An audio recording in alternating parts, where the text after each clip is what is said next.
these streets, I had that heat system. Rest in peace to the blood, I know they see me winning. Got a lot on my mind, I keep on lane switching. Mob tied with a gang, they say they real killers. What's up, Ruth crew? Welcome back to the YouTube channel. It's Rated Ruth. If you are new to the channel, hit that subscribe button down below, of course. Today, we're going to be talking about Love Island episode 3, season 7.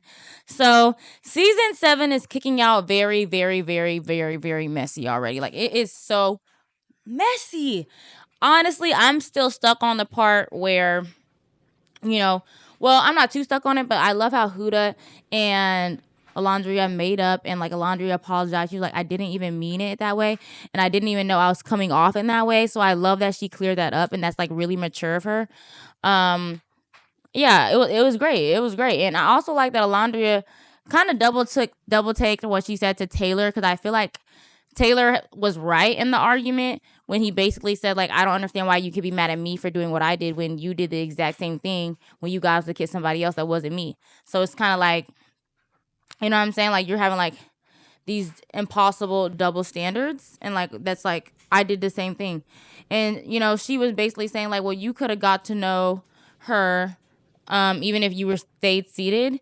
Like, you didn't have to like really get up and like make a show of it to show that you wanted to get to know her. But he felt like I needed to do that because I wanted her to know that I was interested, and like that was the opportunity to do so. So I don't feel like I'm mad at him for doing that. Like, it was literally day 2, maybe 3. Like, y'all are moving very fast, and I think with Alondria, she just underestimated the show and like how things would be happening like in 4K in your eyes. Like, your man is going to be talking to another girl. Your man that is not your man, but is your man, is going to be talking to another girl, and you're going to have to swallow that pill, because in the outside world, your man can be talking to another girl, but like, he going to disappear. So like, it ain't no sweat. Like, out of sight, out of mind. So I get what she was saying, and I'm glad that she said she just knows how to move around the villa now. I respect it. We love a emotionally aware person, and she's also taking accountability.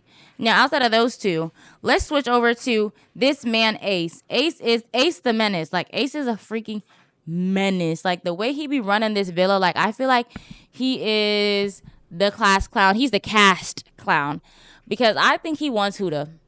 Plain and simple, I think Ace wants HUDA, and the way he had a whole meeting to tell the guys, and with Jeremiah, which one of you guys feel like HUDA's off limits and that you can't even talk to her because she's so in with Jeremiah? And they all, like, almost everybody raised their hand. So he doing that to like really like showcase to Jeremiah, like, you need to back. Like, I don't know if he's trying to tell him to back off or back off. Like, I think he's just trying to tell him to back off, personally. Outside of that, I also feel like he just be saying stuff like when Jeremiah asked him like who kissed his girl, like, because she didn't get up, and Ace really didn't clear it up and say, okay, I kissed her. He didn't just go out and say it. Like, it's kind of like, why are you being a weasel? You know you did it. And he's over here smiling, grinning, smirking, while Jeremiah really trying to figure out like what's the issue. And not only that, I feel like Jeremiah and Ace are butting heads, but I don't think Jeremiah and Ace are butting heads because Jeremiah wants to butt heads with Ace. I think Ace wants to butt heads with Jeremiah, because the way that when after the challenge where they were like exposing people's body counts, who slept with who on the same day, yada yada yada yada. Ace gonna tell Jeremiah like, how do you feel about HUDA, sleeping with 2 guys in the same day? And pretty much Jeremiah said, I'm not tripping off that stuff because I slept with 2 girls in the same day. So if she slept with 2 dudes, like, I can't be like biased. And then Ace gonna say, well, how do you feel about her saying the reason why she did it, like how one dude didn't satisfy her, so she had to go to the other dude? What do you think about that? And Jeremiah says, like, I'm not gonna have that problem, because like when I do it, like, I make sure that my girl's satisfied, like I make sure that she all good, so that's not gonna be a problem. But then Ace was like, no, but like, what if you are the guy and she doesn't let you know that she wasn't satisfied and she goes like to look for someone else? And Jeremiah says again, like, that wouldn't be a problem. Like, I'm not tripping off that. And then he also said, like, under his breath, like, that's a stupid ass question. Like, I think the question was stupid as hell. I think Ace only asked that question to get on Jeremiah's nerves because he's a weasel. Like, he just likes to stir up with Jeremiah. I feel like he just likes to, like, pick his brains and pick other people's brains to see how far he can go. Like, that man is something else. That man is something else. Like, watch out for him because, whew. And I don't even think Ace is really there for love either. Like, I feel like he's just there to be, like, he's just there to do his thing. Like, he ain't really worried about love and stuff. Like, come on now. Like, I don't know. Like, he ain't trying to settle down with Chelly. So I just feel like, what you trying to do, bro? He trying to get HUDA, but I don't even think he's gonna want HUDA after he realizes HUDA got a kid. Yeah, Ace teaches kids and moms and foreigners how to dance and stuff, but he don't got kids. He ain't got kids. So I don't think he gonna be like on HUDA's tush as much as he is when knowing that, you know, she's just there and like, you know, her. So I think that's gonna be a shock to the whole villa. And I also think, like, I'm wondering if Jeremiah is gonna tell the entire villa about HUDA having a child. I think he is definitely gonna spread the word because clearly when they leave the dock after having that conversation, I think it's not gonna be the same, and the guys are gonna be wondering what's wrong with him. And I think HUDA would prefer that he would keep it to himself. I think she's hoping that he does.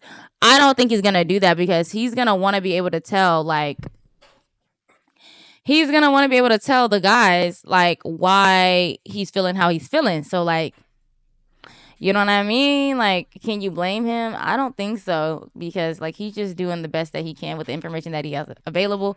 And sometimes with stuff like that, you got to figure out you want to be a stepdad in 3 days. You better call whoever you need to call. Like, he can't call nobody. He got to just talk to who's available. It's the dudes in there.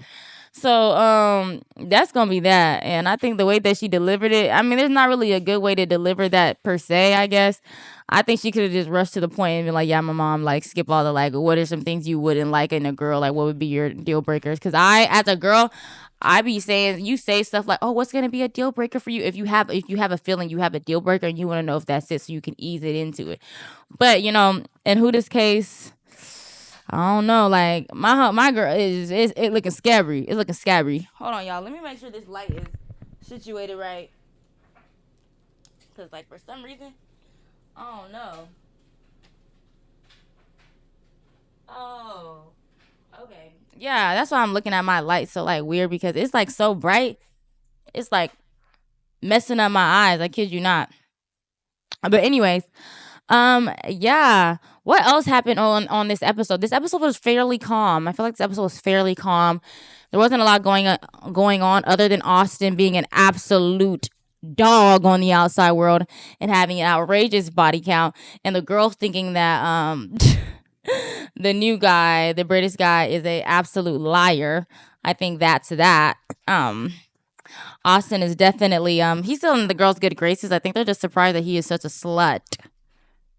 That he's just so, like, nasty. But I mean, hell, he already was like in the confessional, like, I got a feeling he got down, he don't play, because the way he would say, like, his manager would be cock blocking him at the pool, I was like, come on now, like, this man is up to no good in his day-to-day life. Outside of that, I just think, like, Austin isn't having good luck in the villa. Like, I think this is, like, a true humbling experience for him. So I'm just curious, like, how it's all gonna play out. And outside of Austin, I'm thinking, like, the Bella and Nick situation. I actually didn't think Bella and Nick would, like, come back together, but it's looking like there could be hope in the waters for Bella, because I feel like she really likes Nick, but she's just a slow burner, and she's a Serena. So, like, I'm hoping that Nick can just be patient and not look for, like, such a, like, hot and sizzling love so fast, because sometimes, you know, just because someone's hot and ready and, like, you know, it's a whirlwind in the beginning, like, that dies down, and it's just the same thing that you have with your first partner, like, that mellow type of love that grows on you. So I'm really hoping that he goes back to Bella, even though I really like Sierra. She seems pretty sweet. So fingers crossed, you guys, and let me know what you guys think about this new review. Bye.